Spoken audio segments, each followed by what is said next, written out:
work as a doctor, and I'm an elder at Camphill in Birmingham. First of all, I would like to thank the Sabbath School Superintendent for allowing us to do the presentation.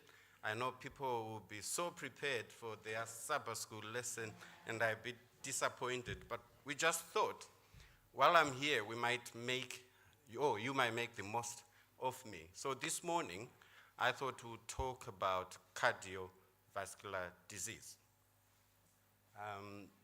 So the slides will be coming up so that you can see where we are.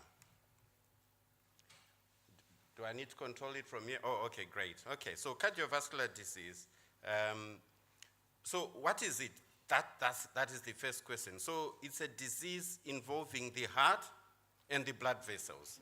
So cardio, that's the heart, and vascular, that's the blood vessels. So any disease which is causing the heart or blood vessels is cardiovascular disease. So it includes a number of diseases, one of which is coronary artery disease, and I'll be coming back to it. So we're talking about things like angina, heart attacks. The other one is cerebrovascular disease. We'll briefly come back to it as well. That's stroke and something called TIA. It could also involve some peripheral arterial disease, and then other diseases which we might not cover for today. Let's go in the beginning. So, Genesis 1 verse 26, God said, "Let us make men in our image, in our likeness." And God saw all that he had made, and it was very good. And then in Genesis 1, 29 to 30, then God said, "I give you every seed-bearing plant on the face of the whole earth, and every tree that has fruit with seed in it. They will be yours for food. You will discover as we go through the heart that indeed we are fearfully and wonderfully made." That's what we appreciate. Let's just go through these facts to see how we are fearfully and wonderfully made. So if we talk about the heart to begin with, the size is possibly 1 or 2 fists. That's the size of the heart. And did you know that it beats 100,000 times a day? And in a lifetime, that's 2.5 billion times, non-stop beating throughout. And if it's to do that, it will pump 1 million barrels of blood in a lifetime. That's 3 super tanks. And if it's a kitchen tap, you need to leave it on for 45 years for it to equate to the amount of blood which the heart pumps in your lifetime. So it pumps to all 75 trillion cells in the body, which is 60,000 miles of blood vessels in your body, fearfully and wonderfully made. And what is the function of the heart? Is to circulate blood throughout the body.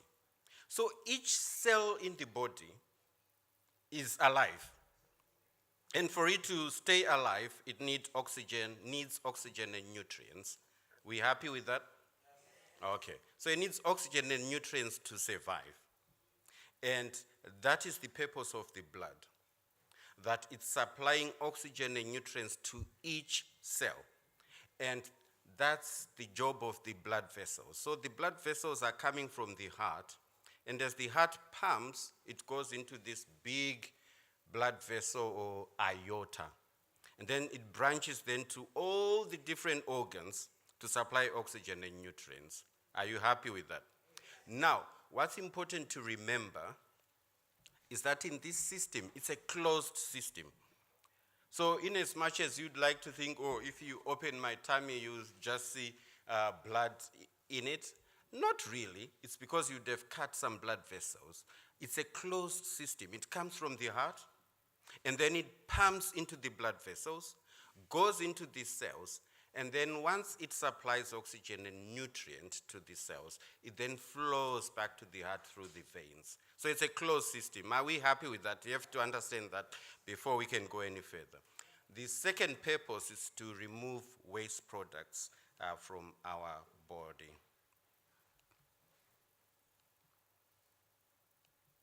So, did you know that the heart itself, it's a muscle, it's an organ, right? So it also needs oxygen and nutrients, right? But did you know that the blood it is pumping, it cannot make use of the blood it's pumping from inside the chamber. So it has to pump it out through the aorta, and then it has to come back to it through these special blood vessels called coronary arteries. So the coronary arteries are the ones then which supply the heart muscle with blood, which goes to the cells to supply oxygen and nutrients. Are you happy with that? So for your heart to function, it's the blood which is coming from the system, from the aorta, and then the special blood vessels which is coming back to the heart muscle called coronary arteries.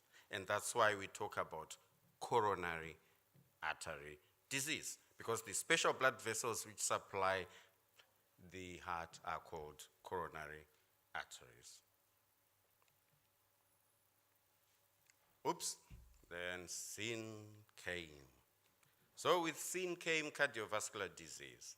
So there are 7.6 million people in the UK with cardiovascular disease.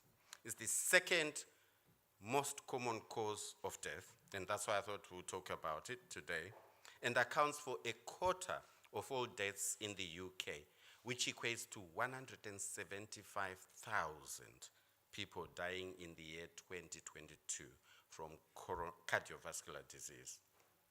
And then out of the diseases in the cardiovascular disease, you remember coronary artery disease or coronary heart disease was one of them. It's the single most common cause of death, accounts for 68,000 deaths per year. But remember, we also talked about cerebrovascular disease, which is the brain. So there are about 100,000 people who have a stroke each year. So coronary artery disease, it's one of the most common and serious effects of aging, we call atherosclerosis. We love our big words, don't we? Okay, we'll come back to this atherosclerosis. Can you see that picture clearly?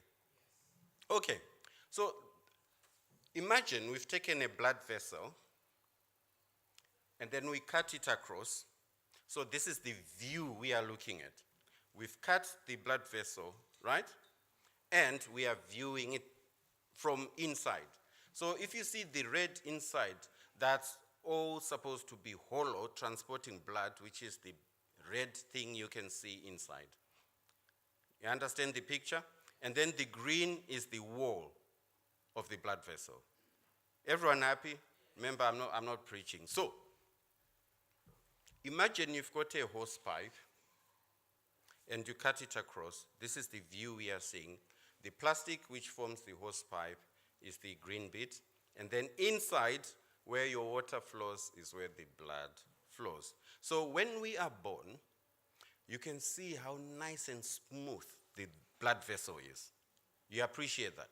And which means blood is flowing nicely in the blood vessel. In other words, all the cells are getting all their oxygen and nutrients. Yeah? Happy? Now, if we have some diseases, for example, high blood pressure or hypertension, it puts strain on the blood vessels. So your blood vessels are under tension. So high blood pressure, you know, we measure it. You go, if you've been to the GP, they put that thing on your arm and then measure your blood pressure, and they give you two numbers, a top number and a bottom number. When your heart is pumping into the blood vessels, into the arteries, it's pumping it with force. And the force by which the blood is flowing is the pressure you are measuring. And that's the top one, which is the systolic blood pressure. Happy with that? And then it goes to the cells, and then we say it flows back nicely through the veins. So the heart, as it receives the blood, it's now relaxed muscle so that the blood can flow back into the heart. And the pressure you are measuring when the heart is relaxed and receiving blood back is the lower one, which is the smaller number, or diastolic blood pressure. Yeah? Okay, so, and then you're going to ask me, oh, what's the normal one? I don't want to tell you because you start panicking, say, oh, but mine is. Okay, so they say normal is around 120 over 70, but as you grow older, you are allowed slightly higher blood pressure. Does that make sense? And then generally women have lower blood pressure compared to men. So don't come to me saying, oh, but mine was 130. And also, we don't consider one single reading. So if you measure my blood pressure now, it will be very high because I'm scared of you. I haven't met you at home. So it will be very, very high. But then if you come to my church, I'll be feeling, you have welcomed me, yes, I appreciate it. But if you come to my church, I'll be so relaxed because I'll be feeling, oh, I am at home. So it will be lower. So we don't use a single reading. Are you happy with that?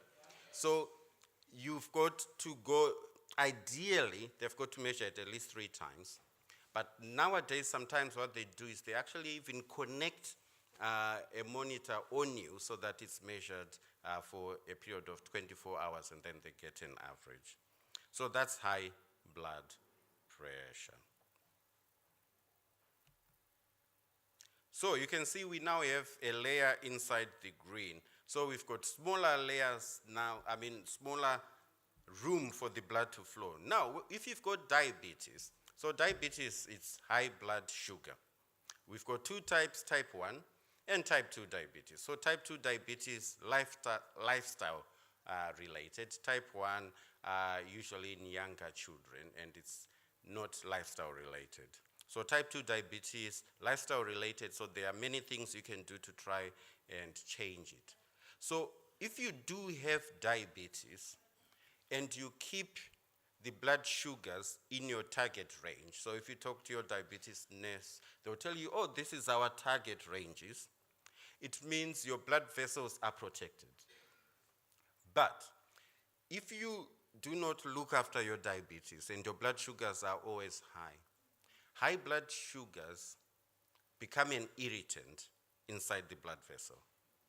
So because it becomes an irritant, it means inside the blood vessel, you start then forming another layer because your body responds by what's called inflammation, which is a reaction to an irritant where it swells up and then tries to heal. But then when it does, this is the diagram I used, but my daughter actually helped me with a beautiful one, which is more rugged. I couldn't locate it because inside the layers, we are now supposed to have rugged layers rather than smooth. Because as it heals, it doesn't do it in a smooth way. Now you can see what do I want to say? Yes, it's narrowing, yes. It's narrowing more and more because we now have another layer because we have diabetes if it's not controlled. And then you decide, let's do the smoking. Oh dear. Smoking. It's a major irritant and I can never overemphasize on it. Big irritant. And that's why the health message talks about temperance, isn't it? Avoidance of some substances, particularly things like smoking, alcohol. But smoking, bad for your blood vessels. Very, very bad. Apart from causing things like cancer, it's bad, it's an irritant, and the blood vessel, again, is going to respond by inflammation. Now it's swollen inside. So wall is becoming thicker, but the hole through which the blood flows is becoming narrow and narrow. And vaping irritates the blood vessels, before you ask me. Bad diet. So you've heard about high cholesterol, isn't it? So with cholesterol, the thing to remember is, because I hear people stressing about, this one is high cholesterol. Most of the foods don't have the cholesterol which contributes to the cholesterol which is measured, the bad cholesterol in the blood. It's actually from the bad diet we eat. So if we eat the bad fats, those are the ones which the body converts into bad cholesterol. So the bad fatty foods. And guess which food contributes to the worst bad cholesterol? Fried foods, yes. Any other food? Yes, animal meats and processed meats. Yeah, so you say, I'll just try bacon. Oh dear. Pork. Apart from it being pork, bad.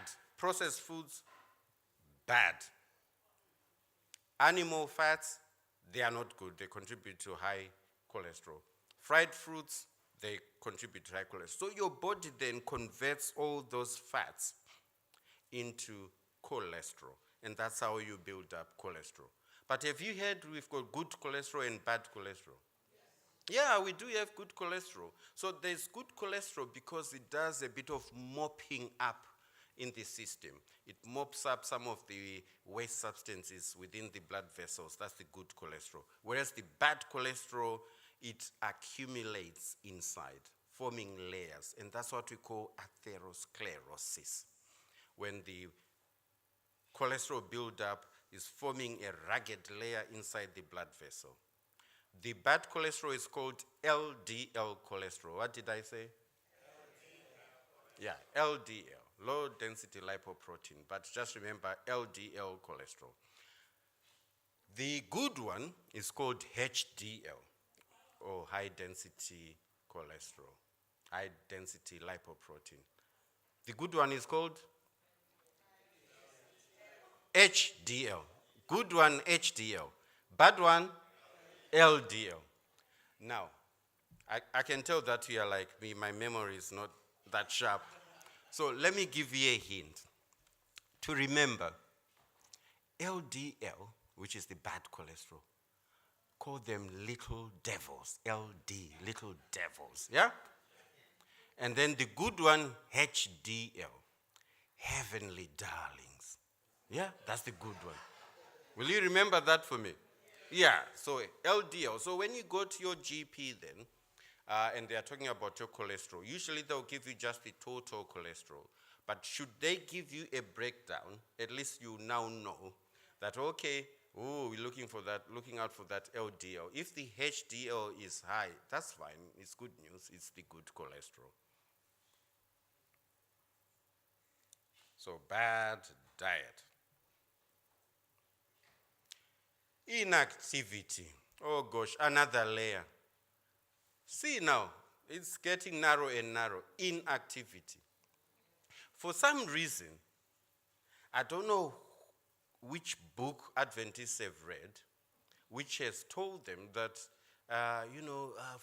for exercise,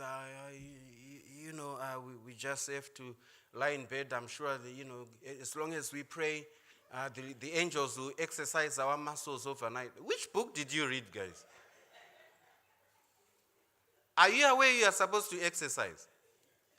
Yes, we are supposed to be exercising. Inactivity is bad. And as bad as bad food. As bad as. Is that clear? Inactivity is bad. We need to exercise. So here's the formula for exercise. So the formula for exercise is called FIT. What did I say? So FIT, yeah? FIT. Yeah? So we need to exercise frequently, good intensity, that's I, and good amount of time. Happy with that? Frequency, intensity, and time. That's fit. But you can see fit. It's like F times I times T equals fit, right? So for you then to be healthy, it means you need to have the 3, F times I times T. So you're asking me about frequency. Yes, frequency, they recommend you exercise for at least 5 times a week. At least 5 times a week. Should you want to lose weight, it has to be up to 7 times a week. That's the frequency. Oh, did I shock you, my brother? It's the other brother. Okay, sorry. Yeah. So don't come saying, yes, I'm exercising 3 times, but how come a week, but how come I'm not losing weight? So for you to maintain good health, yes, you can do about 4 or 5 times a week, but for you to lose weight, it has to be more. Frequency. Intensity. So intensity, we've got big scientific formulas to calculate how much intensity you need to do. But the simple advice I would give you is, the issue is that people are different. We're different, aren't we? So I cannot prescribe you my intensity of exercise to you, my brother. You might be more physically active than me and more able to do it than myself. So I can prescribe the same intensity to you. So if you are exercising and you are able to sing, that's not good enough. That's not good enough intensity. Are you happy? Yeah? So if you are exercising and you say, we are marching to Zion, that's not good enough exercise. You haven't reached the intensity.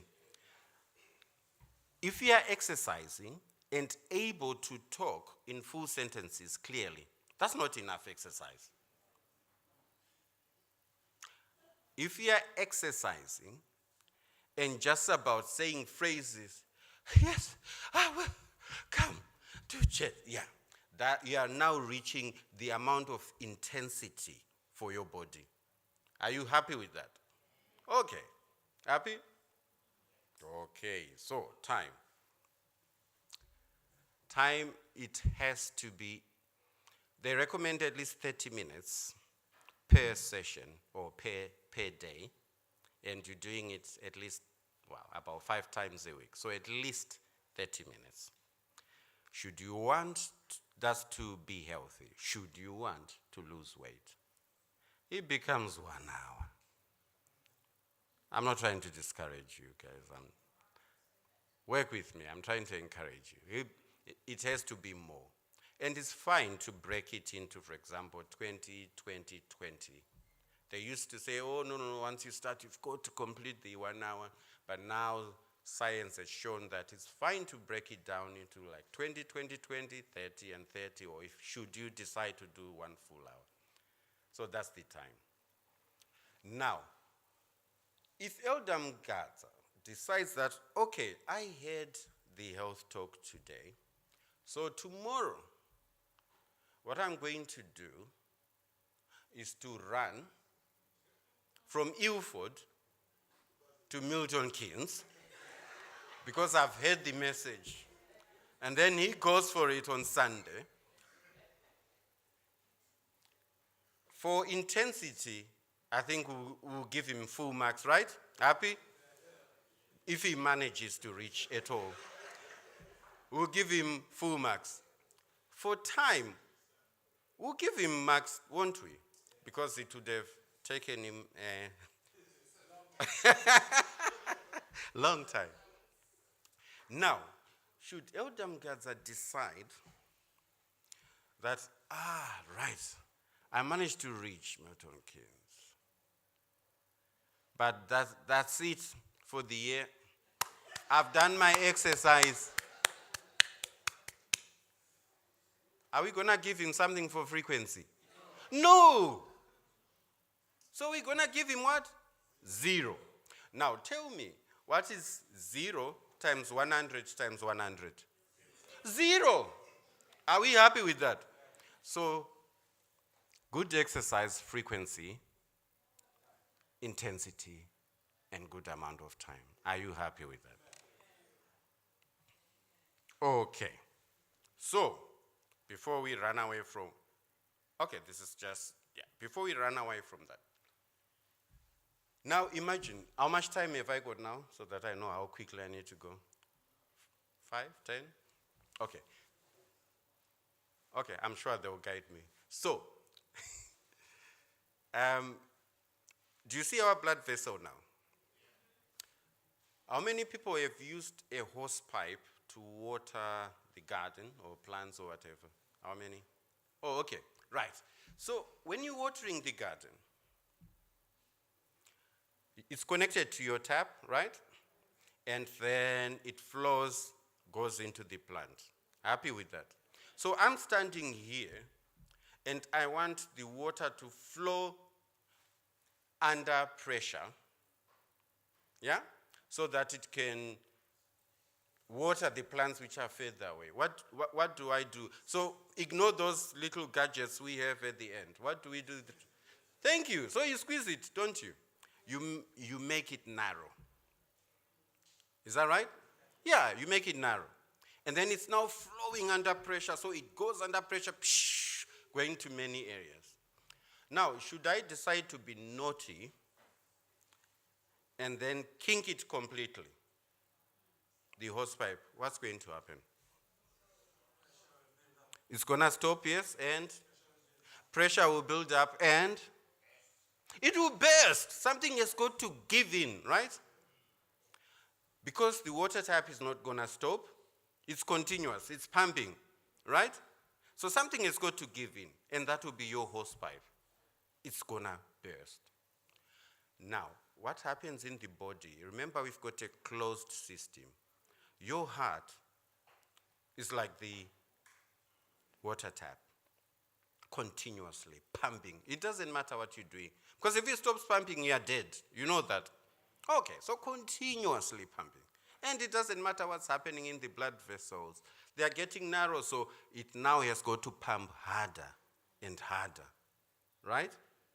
So the heart muscle is now under strain, needing to pump harder against the resistance in the blood vessel to try and deliver oxygen and nutrients, right? Now, when it reaches a critical stage of narrowing, God has designed our bodies in such a way that we are given a warning. So let's say it's your heart or your coronary blood vessels, which is the blood vessels which go to the heart. If they are narrowed, God has designed them in such a way that you are given a warning that, the blood vessels are becoming too narrow. So whenever you are walking or exercising, we're not getting enough oxygen and nutrients, and the warning you get is a pain in the chest, usually on the left side, which might go into the arm, and we call it angina. So angina is like a warning to say, those blood vessels, they are now getting too narrow. You need to do something about it. Should I ignore the warning? You've got little blood clots which are always floating in the system.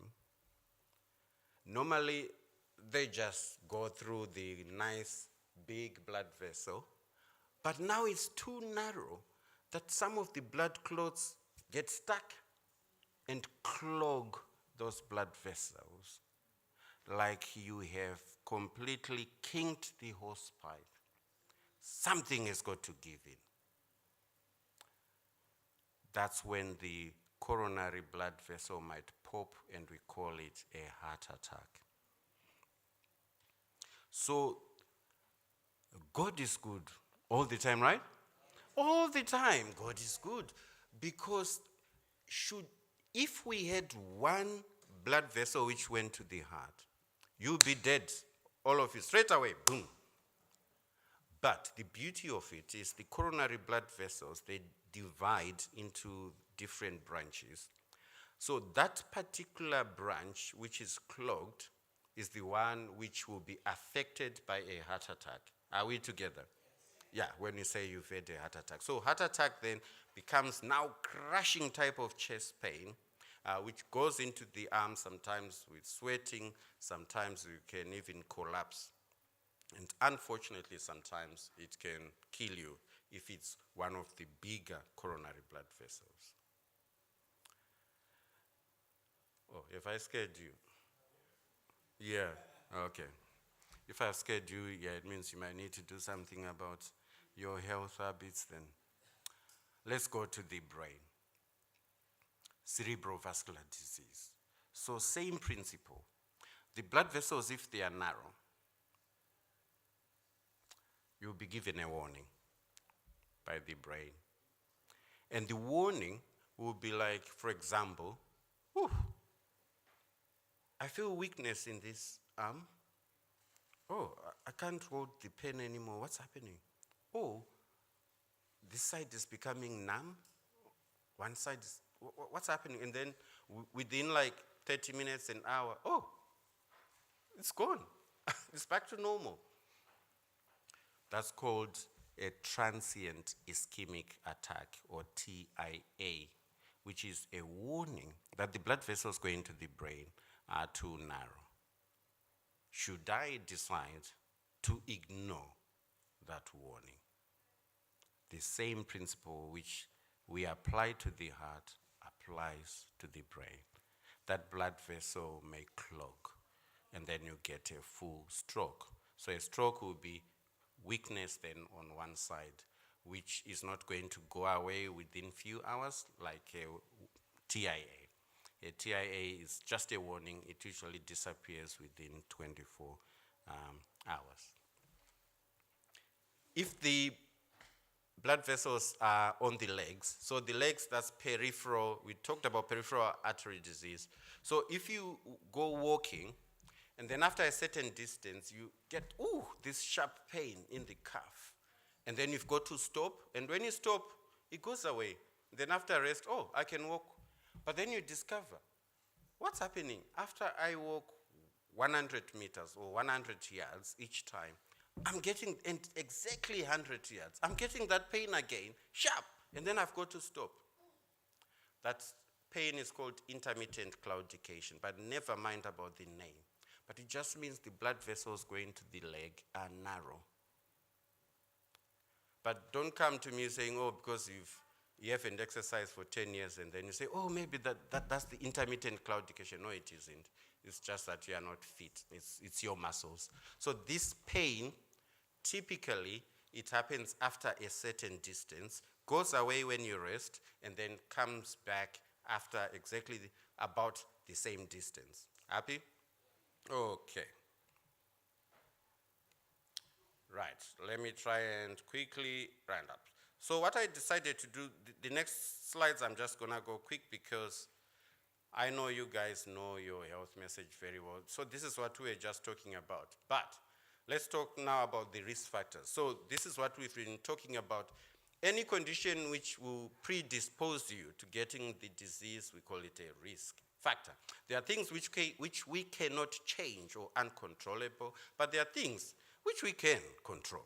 So let's start with the uncontrollable ones. So sex. So males are more commonly affected by heart disease compared to females.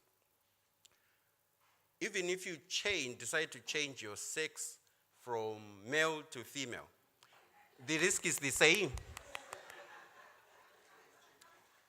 Hereditary. So it can be passed through the genes as well.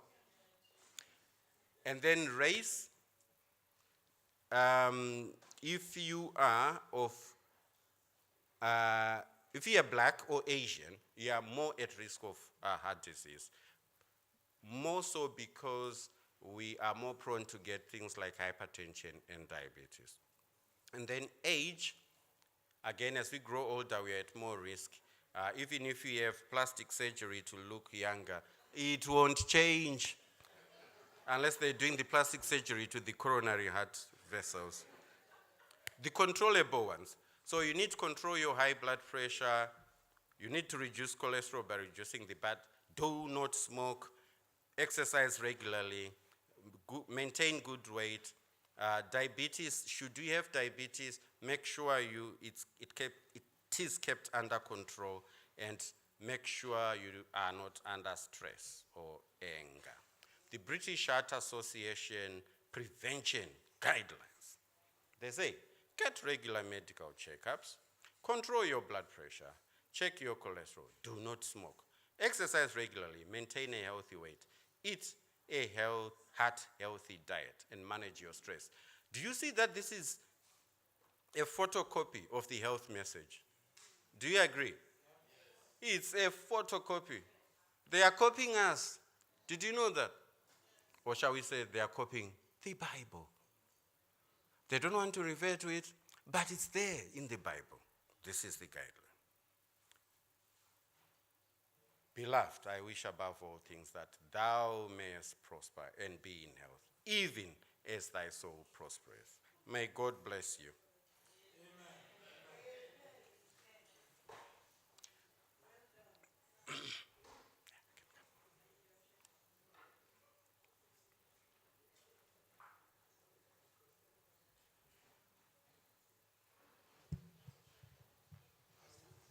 Asking the audience if there are any questions. Are there any questions? I don't know how much time we have for questions.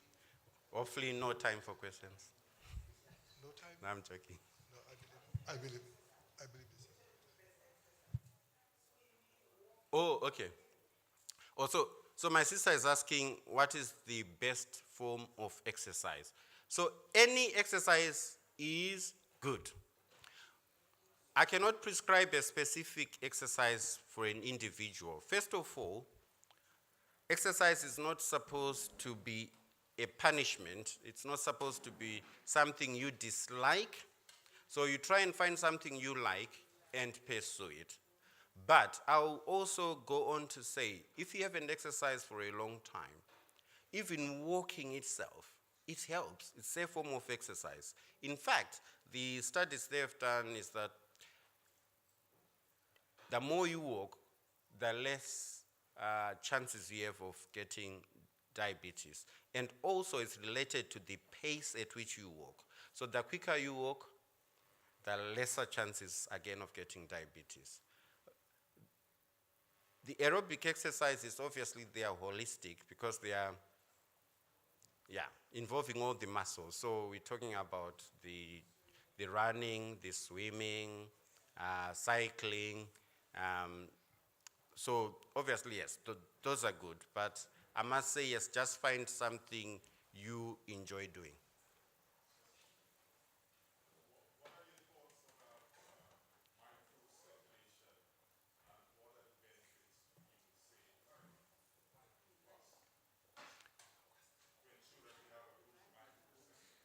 Sorry, microcirculation.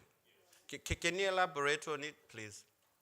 Well, it's like the circulation to our extremities, to the very small cells of our body to make sure that the nutrients and everything get through. All right, hold on, Sam. Let me. Yeah, the nutrients get to that parts of the body. Do you mean using a gadget, or do you mean just as a principle? As a principle, yes. Okay, yes, okay. Absolutely. So the more you exercise, it means the more your blood vessels are open, and the tiny ones, which are at the end, are the ones my brother is referring to. So the tiny ends at the extremities are very important because they are too small. It means any early disease, they get affected first because they are the smaller ones, so they can clog easily. But the more you avoid the bad foods, the more you exercise, the better for the circulation in the extremities.